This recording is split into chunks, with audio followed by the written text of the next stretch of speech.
mungkin bisa ya Legalat mulai sekarang udah bisa jadi analis atau coach gitu. Gua sebelumnya minta maaf ya guys. Gua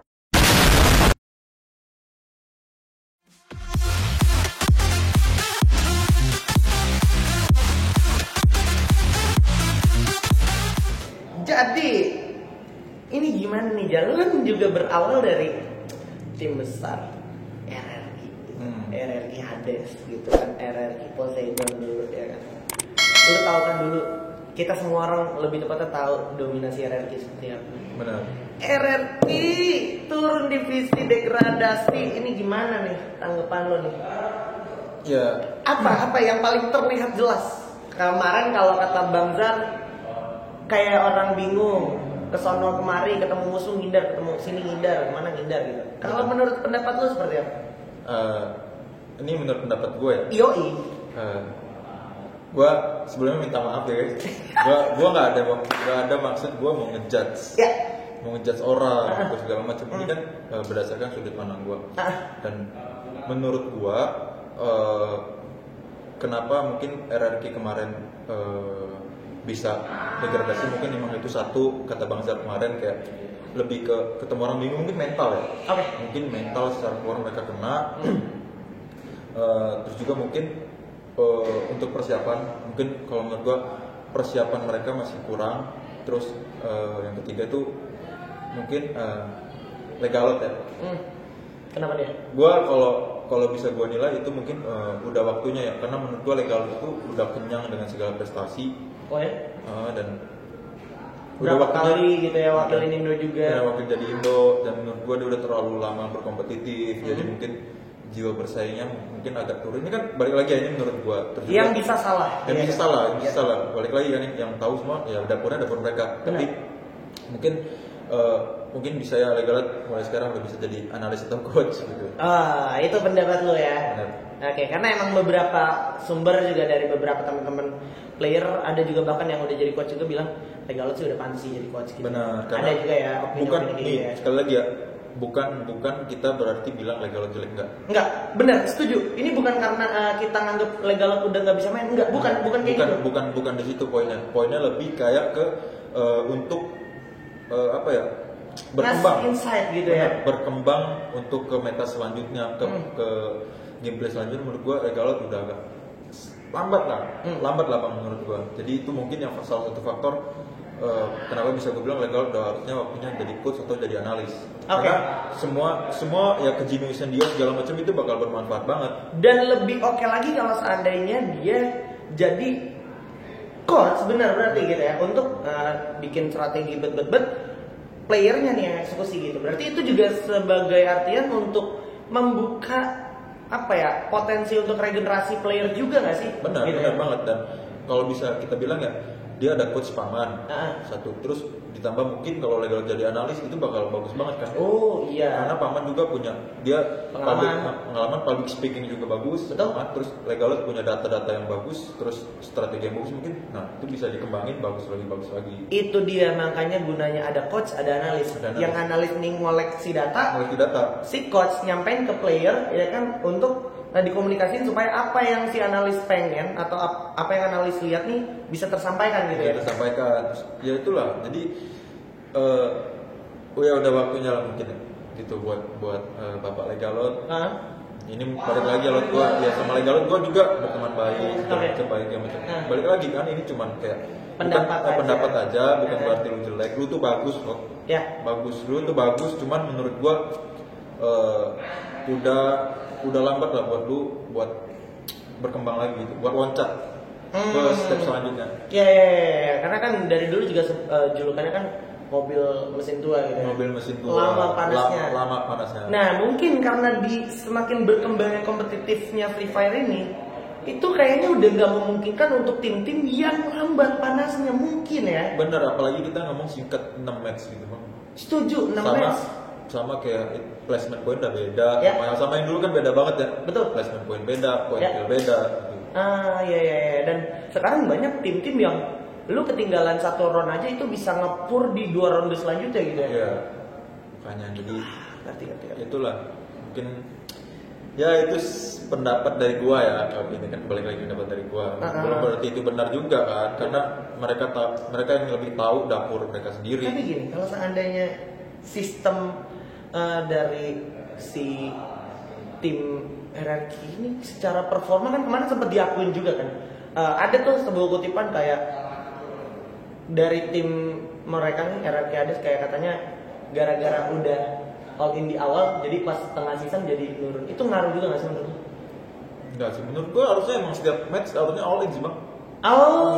Enggak ada yang kayak match awal all in selanjutnya nurun. Enggak, harusnya lu Tetap jaga tuh temponya harusnya. Ya, kalau karena kita kan kalau bicara liga ya lu harus konsisten. Berarti lu harus all in setiap liga tuh harus all in, harus setiap match harus all in. Oke. Jadi kalau seandainya lu di sisa match day malah menurun ya berarti emang ya itu masalah lu yang emang perlu lu selesaikan as a team gitu. Dan setiap tim pasti pernah ngalamin momen itu gitu ya. Dan menurut gua kalau mereka terdegradasi ya pasti mereka ada PR tuh bang. PR pastinya ada PR mungkin kayak persiapan mereka atau kayak individu mereka problemnya gitu segala macam pastinya ada. Oke, ini ibaratnya PR yang lebih banyak aja sih buat teman-teman RRQ Hades gitu ya. Untuk balik buktiin, untuk kasih paham ke publik terutama gitu ya kalau emang tim yang udah lama sekalipun gak ngejamin lu bakal tetap ada di scene majornya. Kalau lu one day lengah, lu bisa kesalip sama tim lain dan lu mau gak mau harus ngejar dari awal lagi gitu ibaratnya ya.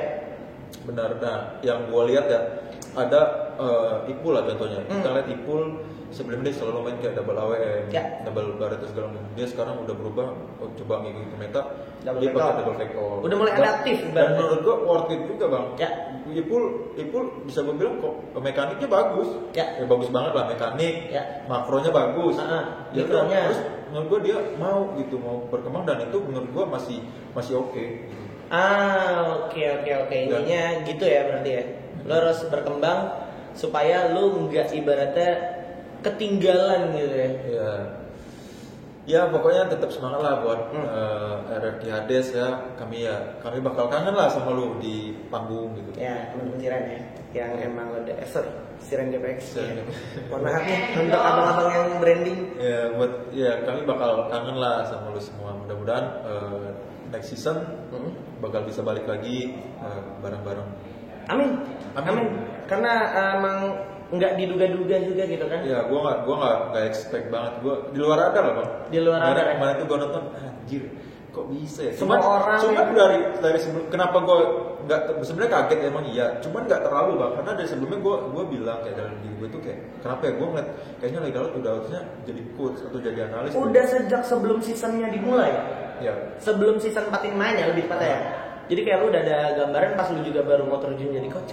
Kayaknya Legal oke sih jadi coach gitu. Bener. Dalam pikiran gue dia punya apa ya? Punya pemikiran yang bagus, punya ide-ide yang maksud gue di luar nalar segala macam lah. Dan itu bagus banget menurut gue ketika dia jadi coach. Oke. Ini sebuah insting teman lah, sebagai teman seperjuangan juga gitu ya ibaratnya ya. Benar. Karena gue nggak mau juga lah kayak mungkin Legalot selalu jadi player karena mungkin terlalu maksain. Legalot masih jadi player ya kan. Terus siapa lagi sih? Lu udah jadi coach. Terus si siapa? Fluxy udah jadi coach. Ya kan.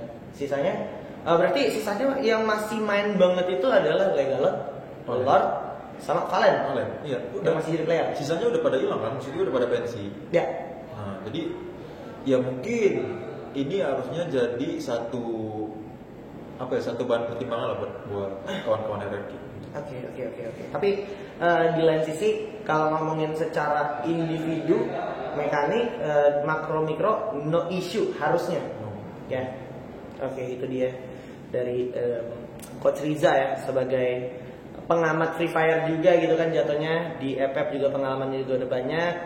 Itulah tanggapannya Coach Riza tentang abang RRQ Legal gitu ya. Kalau tanggapan gue kurang lebih sama sih ya karena gue jujur pengen ngelihat lahan pekerjaan yang lebih seksi bukan cuman pro player gitu karena selama ini masih kayak cuman pengennya jadi pro player tapi gue nggak ngelihat pro player yang bener-bener punya ambisi pengen jadi coach gitu. Karena mungkin gini bang, bisa gue lihat kenapa mereka nggak pengen jadi coach karena mereka tuh pengen juara sebagai player. baru abis itu ninggalin legacy dia jadi coach. Benar, Jadi kan, idealismenya masih kayak gitu. Benar, idealisnya masih gitu, nggak salah sih. Cuman ya maksud gua terkadang emang lu harus tahu batasan diri lu. Kayak lu udah tahu kayaknya udah cukup deh. Kayaknya gua emang udah susah buat berkembang, udah stuck, kayaknya gua pengen loncat jadi coach atau analis. Dan ini berlaku untuk semua orang kasusnya gitu ya. Semua orang. Kayak kalau misalkan udah dirasa-rasa atau 1 season 2 season hasilnya nggak positif, kayaknya udah boleh dipertimbangkan untuk jalan yang lain gitu ya. Benar, karena kan kalau misalkan ibarat kata kalau kita ngomong tadi Legalot, ya jelas semua tim bahkan pengen mungkin kayak punya seorang Legalot pasti pengen banget. Dan bukan cuman as a player pengen punyanya, bener, tapi as a coach. Oh ini ya gue paham maksudnya. Setuju. Nah jadi mungkin lebih menarik lagi ketika emang generasi pertama itu ngumpul bareng sebelah itu jadi yang kita bunuh-bunuhan. Sekarang adu strategi nih di luar gitu. Gue sebelah sama kids ya kan, kids gue dulu maksudnya pernah main bareng gitu kan, kompetitif bareng. Tiba-tiba sebelah juga kayak sekarang Floki sebelumnya kapten gue kan. Pas sebelah, sekarang udah jadi coach. Maksudnya lebih gimana ya? Lebih seru banget sih pastinya. Oke, itu dia ya. Sebuah pesan-pesan dari salah satu coach di tim besar juga di Free Fire kayak ke Siren GPX atau GPX Indo gitu ya. Dari Riza. Ya semoga apa yang diomongin sama kita nih bisa bisa membuka pola pikir teman-teman di luar sana, bukan cuma teruntuk Bang Legalot, tapi untuk teman-teman di luar sana yang emang ngerasa-rasa kayaknya gue jadi player gini-gini aja, terus juga kayak masih banyak sebenarnya kesempatan lain juga gitu ya. Tujuan kita ngobrol ini kayak bukan cuma jadi player tapi jadi coach gitu. Benar, lu juara juga nggak harus jadi player, lu bisa jadi juara jadi coach. Oh iya benar, karena kan lu bagian dari tim. Bagi tim juga. Bagian dari tim, lu punya peran juga di situ. Jadi ya lu bisa gitu ngerasain juara sebagai coach. Oke, itu dia lebih ke arah sana berarti ya maksud kita ya. Dan akhirnya di situ mungkin kalau misalkan emang lu udah ngerasa anjir ternyata emang udah waktu jadi coach misalkan juara grup gitu kan, mungkin ya berarti emang udah jalannya nih gue jadi coach. Iya. Ngerti sih. Wah menarik banget, thank you banget lah obrolan kita. Semoga apapun yang ada di depan itu adalah hal baik untuk kita semua, terutama untuk RRQ Legalot dan juga teman-teman yang lain juga yang ada di scene major ya kan. Semoga tetap jaga mekaniknya, karena kalau ngomongin mekanik apalagi mikro, waduh public sih udah berkembang jauh banget. Aduh, gitu parah banget lah. Gila. Ya udah itu aja obrolan kita di Ngobrol Blay spesial tentang tanggapan RRQ degradasi. Gua Jispen dan juga Coach Riza. Mohon maaf kalau baik salah kata. Sampai bertemu di konten-konten selanjutnya. Dadah.